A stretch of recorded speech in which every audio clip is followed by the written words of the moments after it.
আমরা ওনার নখের যোগ্য না, ওনাকে নিয়ে কত কথা হবে। আমি তো সাধারণ মানুষ। হজ থেকে আসার পরে আপনি বলছিলেন যে হযরত মুহাম্মদ সাল্লাল্লাহু আলাইহি ওয়াসাল্লাম জীবনী নিয়ে একটা কিছু করবেন বা লিখবেন। আমি হয়েছে কি, আমি হযরত মুহাম্মদ সাল্লাল্লাহু আলাইহি ওয়াসাল্লামের জীবনী লেখার জন্য বইপত্র কালেক্ট করেছি, পড়া শুরু করেছি। এটা অনেক কঠিন কাজ। কেন কঠিন কাজ জানেন? একটা হচ্ছে কি, ওনার অনেক সিরাত লেখা হয়েছে, ওনার উপর যেই জীবনী লেখা হয়েছে, এত 10 ভাগের 1 ভাগ পৃথিবীর কোনো মানুষকে নিয়ে লেখা হয় নাই, সবই তো লেখা হয়ে গেছে। তো আমার বাকি আছে কি? তো আমার কাছে মনে হচ্ছে বাকি আছে একটা জিনিস, বাংলাতে খুব সহজ করে কেউ লেখে নাই। বাংলাতে মানে হুমায়ুন আহমেদ ছাড়া আর খুব কম মানুষ আছে যে আমার মতো সহজ করে লিখতে পারবে। এটা হচ্ছে আমার একটা স্ট্রেংথ। সেকেন্ড হচ্ছে আমি আপনার এই যে আপনার থাকে না যে আমি একটা সোয়াব কামানোর জন্য বা আমি টাকা পয়সা উপার্জন করার জন্য বা আমি মানে অন্য কোনো বস্তুগত চিন্তা বা এই কারণে সিরাত লিখবো না। আমি আমাদের প্রফেটকে ভালোবেসে সিরাত লিখব।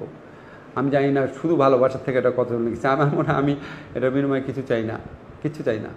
জাস্ট মানুষকে জানানো প্রয়োজন। একটা মানুষকে নিয়ে এত অপপ্রচার করে, এমনকি কিছু মুসলমানও না, জানা প্রয়োজন। আপনি ক্যারেন আর্মস্ট্রংয়ের বই পড়লে দেখবেন ওই সময় সোসাইটিটা কী ছিল। তারপর হেজলিংটনের বই পড়লে ওই সময় সোসাইটি কী ছিল আর ওই সময় উনি কী ছিল, ঠিক না? ওইটার পার্সপেক্টিভে আপনি দেখবেন। আপনি আজকে যেই নর্মস গড়ে তুলছেন সেটার পার্সপেক্টিভ দেখবেন না, কারণ উনি এই সময় বাস করে নাই। তখন আপনার মনে হবে উনি অবিশ্বাস্য একজন মানুষ ছিলেন। এবং আজকে আমাদের ইসলামের যে শিক্ষা, আমি তো কোনো কিছু খারাপ দেখি না। এখন ধরেন অনেক মৌলবী মাওলানার ব্যাখ্যা অনেক খারাপ আছে, সব কিছুতে আছে।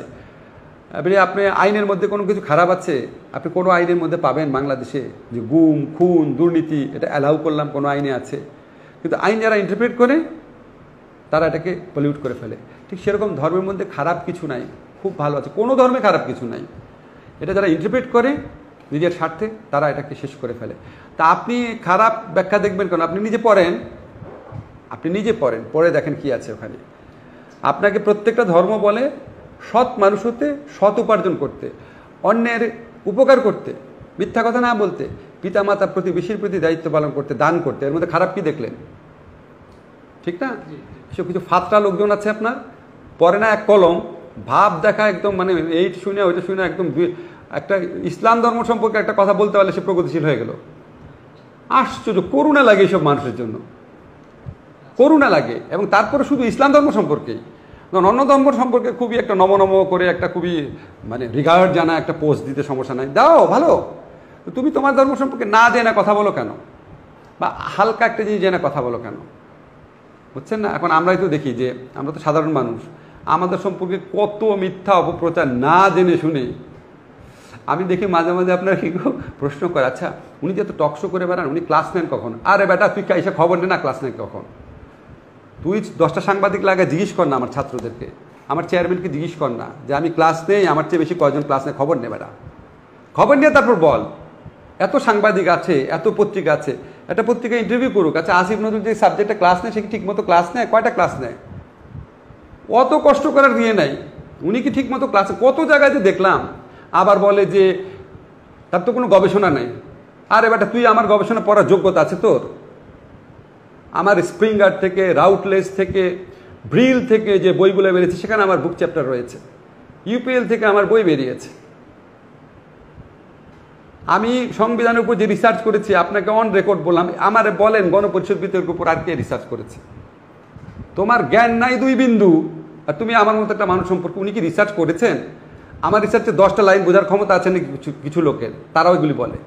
ক্ষমতা যাদের আছে তাদের সম্পর্কে বলছি না, ক্ষমতা আছে নাকি মানে ঢাকা বিশ্ববিদ্যালয়ের ছাত্রই হতে পারে নাই।